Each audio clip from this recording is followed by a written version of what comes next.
Good morning, students. Now will start the history chapter, the Stone Age and the earliest society. पत्थर युग और पहले का जो समाज था उसके बारे में हम पढ़ेंगे। तो बेटा हमने सबसे पहले हिस्ट्री का एक चैप्टर पढ़ा था, फिर हमने जियो का एक चैप्टर पढ़ा, उसके बाद फिजिक्स के 2 चैप्टर रीड किया। अब दोबारा फिर हम हिस्ट्री का ही चैप्टर रीड कर रहे हैं। फर्स्ट चैप्टर हमने क्या रीड किया था, क्या नाम था उस चैप्टर का? An approach towards the past. तो अब हम सेकंड चैप्टर शुरू कर रहे हैं, the stone as and the earlier society. Now let's start the chapter. Historians believe that human beings first appeared on the earth about 1.5 million years ago. जो इतिहासकार हैं वो विश्वास रखते हैं कि मनुष्य जो है वो सबसे पहले पृथ्वी पर लगभग 1.5 मिलियन ईयर्स पहले आया था। The development of human beings on the earth is a very interesting process. और जो विकास है मनुष्य का इस पृथ्वी पर वो बहुत ही इंटरेस्टिंग प्रोसेस है उसकी। Earliest humans were food gatherers, hunters and nomads. आदि मानव जो था वो भोजन एकत्रित करने वाला था, शिकारी था और घुमक्कड़ था, यानी कि घूम फिर के अपना जीवन व्यतीत करता था। नोमैड्स होते हैं जो घूम फिर के अपना जीवन व्यतीत करते हैं। Always in search of food and shelter they travelled from one place to another. हमेशा ही भोजन की में और अपने शेल्टर होता रहने का स्थान, जिससे वो गर्मी सर्दी बारिश से बच सके, तो उसकी तलाश के अंदर वो दे ट्रेवल्ड, वो यात्रा करते from one place to another, एक जगह से दूसरी जगह तक। हंटेड एनिमल्स, जानवरों का शिकार करते। And gathered fruits, roots, seeds and nuts. और क्या एकत्रित करते? फल, रूट्स जड़ें, सीड्स बीज और nuts. When there was a shortage of animals or plants in one area, they moved to another area in search of food. जब एक जगह शॉर्टेज कमी पड़ जाती जानवरों की और पौधों की, तो वो क्या करते? दूसरी जगह के लिए चल पड़ते। किसकी तलाश में? भोजन की तलाश में। They considered it safer to move in groups rather than wander about all alone. वो मानते थे कि वो एक समूह के अंदर अगर चलेंगे तो वो सेफ रहेंगे। किसकी जगह? कि अलग अलग चलने की बजाय। A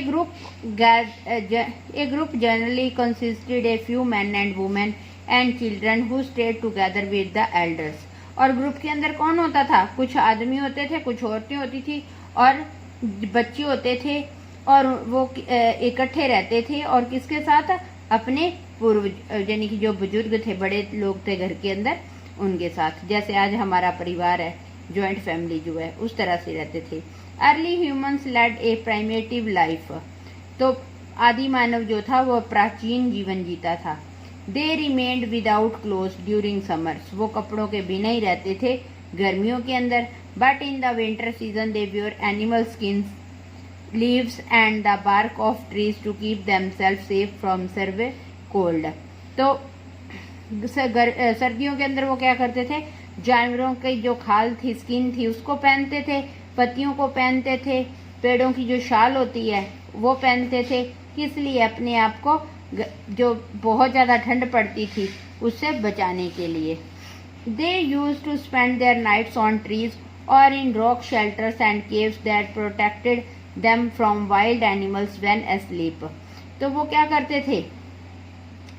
तो खाने पीने के सामान के बाद अब उनको रात गुजारने का होता था, तो वो क्या करते थे? वो अपनी रातें जो थी वो पेड़ों पर गुजारते थे, और या फिर पत्थरों की जो का सहारा लेकर के गुफाएं पत्थरों के अंदर जो बन जाती हैं वहाँ रहते थे। दैट प्रोटेक्ट देम, जो उनकी रक्षा करते थे जंगली जीवों से जब वो सो जाते थे। How do we know about these people? इन लोगों के बारे में हमें कैसे पता चला? We come to know a lot about the earliest human being from their evidence in the form of stone tools and weapons. तो हमें उनके बारे में we came to know about, यानी कि हमें बहुत सारी चीजें पता लगी अर्लीस्ट ह्यूमन बींग्स की, जो उनके एविडेंस जो वो छोड़ करके एविडेंस जो बचे हैं उनके, उनसे किस रूप में है वो एविडेंस? स्टोन, यानी कि पत्थरों के वो उपकरण हैं और औजार हैं, हथियार हैं, शस्त्र हैं। During the prehistoric period, human beings defended themselves against all types of wild animals using stone by attaching them to handles of bones or wood and by making weapons in the form of spears or arrows. और during the pre historic period यानी कि पूर्व इतिहास का जो समय था, human beings जो अपने डिफेंड अपने आप की रक्षा करते थे किस against all types of wild जंगली जानवरों से, क्या यूज करके, स्टोन्स का यूज करके, बाय अटैचिंग, और स्टोन को किससे जोड़ लेते थे, हैंडल ऑफ बोन्स यानी कि हड्डियों के एक किनारे पर या फिर लकड़ी के साथ बांध लेते थे, and they making weapons in the form of, या फिर वो औजार बनाते थे किस रूप में, जैसे तीर कमान नहीं होती, वो लकड़ी को ऐसे गोल बना करके धागा बांध देते हैं, फिर बीच में से लकड़ी का यूज करते हैं, एरोज का तीर कमान भी बना लेते थे। They also hunted animals with these weapons, और इन्हीं औजारों से वो जानवरों का शिकार करते थे। The stones help early humans in different ways, और पत्थर जो थे वो आदि मानव के अलग अलग तरीके से मदद करते थे। फॉर एग्जाम्पल, उदाहरण के तौर पर, the stones were use to hunt animals, पत्थरों का इस्तेमाल करते थे जानवरों का शिकार करने के लिए। They were use to remove the skin of animals, cut meat and bones, और वो उसका इस्तेमाल करते थे पत्थरों का, जो मरे हुए जानवर होते थे उनकी स्किन को रिमूव करने के लिए, कट मीट को काटने के लिए, और हड्डियों को। Stones were also use to cut trees and clear forest, और पत्थरों से ही वो पेड़ों को काटते थे और जंगल जो थे वो साफ कर देते थे। अब आगे है द स्टोन एज, पत्थर युग। The main object use by early humans were stone, और जो मुख्य ऑब्जेक्ट था आदि मानव जिसका यूज करता था वो क्या था, stone. They depended on stone for their survival, that is why this period is called the stone as, और वो निर्भर थे पत्थर के ऊपर अपने जरूरतों को पूरा करने के लिए, इसीलिए इस काल को क्या कहते थे, पत्थर युग कहते थे। अब नेक्स्ट है, on the basis of development of different stone tools anthropologists have divided the stone age in different stages. On the basis of development, विकास के जो स्तर है, ऑफ डिफरेंट स्टोन टूल्स, तो वो क्या है, जो मुख्य जो चीज है विकास की वो है पत्थर के जो औजार थे। ऑर्थोपोलॉजिस्ट have divided the stone as into different stages, और जो मानव विज्ञानी है उन्होंने इस पत्थर युग को अलग अलग मतलब कि स्टेजेस के अंदर बांटा है। Stone age is classified into 3 सब periods on the basis of the type and quality of stone tools used bye early humans. पत्थर युग जो था वो 3 उप युगों के पीरियड्स के अंदर बंटा है। किसके आधार पे, टाइप और जो क्वालिटी थी स्टोन टूल्स की, उसके आधार पर जो आदि मानव जिसका यूज करता था। अब सबसे पहले है पैलियोलिथिक एज, यानी कि जो पुराना पत्थर युग था सबसे पहले। फिर उसके बाद आया मेसोथिलिस एज, यानी कि मिडल स्टोन एज। मेसो का मतलब है मिडल और पालियो का मतलब है ओल्ड, और न्यूलिथिक एज का मतलब है, न्यूलिथिक का मतलब है न्यू, यानी कि नया पत्थर युग। अब इसमें से जितना हमने लेसन रीड किया उसमें से एमसीक्यूज है। The period during which human beings depended on stone for their survival is the, वो समय जब आदि जो मनुष्य था वो निर्भर था पत्थर के ऊपर अपनी जरूरतों को पूरा करने के लिए, वो कौन सा एज थी, स्टोन एज, यानी कि ए इसका करेक्ट आंसर है। नेक्स्ट है the stone as is classified into, stone age कितने सब पीरियड्स में बंटा हुआ है, 3 के अंदर है। एक पैथोलॉजिक है, न्यूलिथिक है और मेसोलिथिक है, यानी कि ओल्ड, मिडल और न्यू। सबसे पहले पढ़ेंगे हम ओल्ड एज के बारे में, यानी कि पैलियोलिथिक एज के बारे में। It is considered that evolution of Mankind started in this period, तो इस मतलब कि इस युग के अंदर ये समझा जाता है कि जो उन्नति शुरू हो गई थी मनुष्य की इस समय के अंदर। इट रफली began around 500,000 before common era and ended around 10,000 before common era. और अगर रफली पूरी मतलब कि क्लियर डेट तो नहीं है, लेकिन फिर भी अनुमान लगाते हैं कि ये 500,000 साल ईसा पूर्व जो शुरू हुआ था और इसका अंत जो था वो 10,000 मतलब कि कॉमन ईरा से पहले जो था शुरू। जैसे हम नंबरिंग लाइन लगाते हैं तो 0 से 1 2 3 4 इधर लगाते हैं, इधर -1 -2 इस तरह से लगाते हैं। तो ये बिफोर जो है कॉमन ईरा है, इधर जो है वो कॉमन ईरा है और इधर बिफोर कॉमन ईरा होता है। दिस पीरियड इज फर्दर सब divided into 3 faces on the basis of change in climate and stone tools used.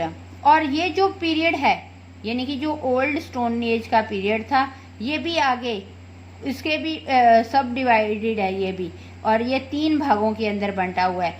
किसके आधार पे? मौसम के अंदर परिवर्तन हुआ और स्टोन टूल्स जो उन्होंने यूज किए थे उनके आधार पे। The division is as follows. ये इनको किस तरह से बांटा है? सबसे पहले लोअर पैलोथिक एज यानी कि अर्ली ओल्ड स्टोन एज, फिर मिडल पैलोलिथिक एज है, ये मिडल ओल्ड स्टोन एज है। अपर प्योलोथिक एज है, ये अपर ओल्ड स्टोन एज है। सबसे पहले हम लोअर के बारे में पढ़ेंगे यानी कि अर्ली ओल्ड स्टोन एज के बारे में पढ़ेंगे जो सबसे पहले था। This age is considered as the formative age. और ये जो समय था ये कैसे माना गया है? रचनात्मक युग माना गया है। During this age many parts of the earth were covered heavily with ice. और ये जो समय था उस समय पृथ्वी पर मतलब कि लगभग सारा ही बर्फ से ढका हुआ था। And the climate was extremely cold. और जो मौसम था वो बहुत ठंडा था। Geologist define this cold period as ice age और प्योलोथिक पीरियड, प्योस्टोनसी पीरियड। तो जो भूवैज्ञानिक थे उन्होंने इसको कैसे डिफाइन किया है? कोल्ड पीरियड यानी कि ठंडा समय था जिसको क्या बोलते थे? आइस एज भी बोलते थे यानी कि बर्फ का युग था वो। The most common tool of this age was the hand axe. और जो मुख्य औजार था इस युग का वो क्या था? हैंड एक्सल यानी कि हाथ की कुल्हाड़ी जो थी। Which was mainly use for chopping trees, जो पेड़ काटने के काम आती थी मुख्य तौर पर। एंड हंटिंग एनिमल्स, और जानवरों का शिकार करने के लिए। Therefore these tools are known as choppers. इसीलिए इन टूल्स को क्या बोलते हैं? चॉपर्स बोलते थे। In India these tools were mainly found in Punjab. और भारत के अंदर ये जो औजार थे वो मुख्य तौर पर पंजाब में and on the banks of river Narmada in Madhya Pradesh, और नर्मदा नदी के किनारे पर मध्य प्रदेश में पाए गए हैं। मिडल प्योलोथिक एज यानी कि ये बीच का जो समय था ओल्ड स्टोन एज का। The main tools of this period were the different types of borers and scrapers made of stone. और जो मुख्य औजार इस समय के थे वो अलग अलग तरह के जो बोरियर्स थे, स्क्रैपर्स थे, जो पत्थर से बने औजार थे ये। These tools have been found from different places in India. और ये जो टूल्स है भारत के अलग अलग भागों में मिले हैं। That include the bank of river Narmada in Madhya Pradesh, जिसके अंदर नर्मदा नदी का जो किनारा मध्य प्रदेश में वहाँ पाए गए हैं। And Soan valley in Punjab, और सोन वैली जो है वो पंजाब में है, वहाँ पाए गए हैं।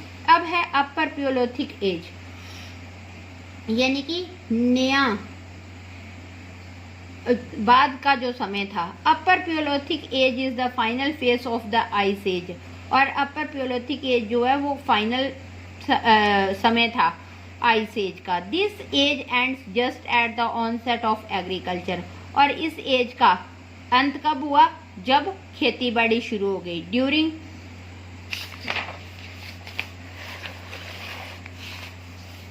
During this age the climate change dramatically.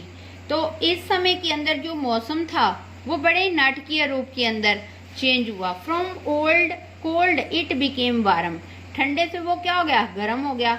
The tools used by humans during this age were blades and burins. और जो टूल्स इस समय मनुष्य यूज करते थे इस युग के अंदर वो क्या थे? ब्लेड्स थे और बुरिन्स थे।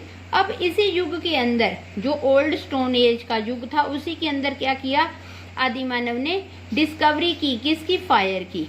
During this period early humans learn to light fire. During this period इस समय के अंदर जो आदिमानव था उसने सीखा लाइट जलाने।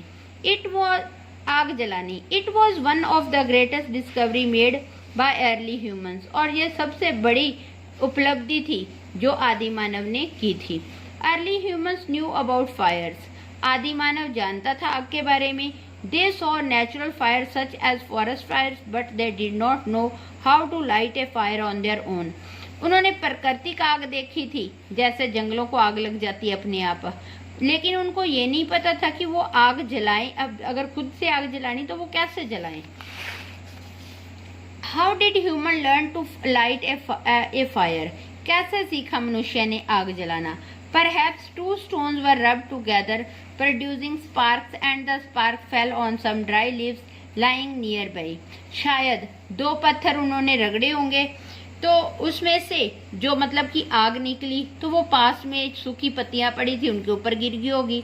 और perhaps lightning struck a tree, या फिर शायद जो है लाइट जो है वो किससे टकराई, पेड़ से, and it went up in flames, और वो आग जल गई उससे। Early human soon discovered that they could use fire to keep them warm in cold and scare away wild animals. और आदि मानव जल्दी उसने मतलब कि आविष्कार कर लिया, जान लिया कि वो अगर आग का यूज करेंगे तो वो किस लिए करेंगे, अपने आप को गर्म रखने के लिए सर्दी के अंदर, और जानवरों को, जंगली जानवरों को डराने के लिए।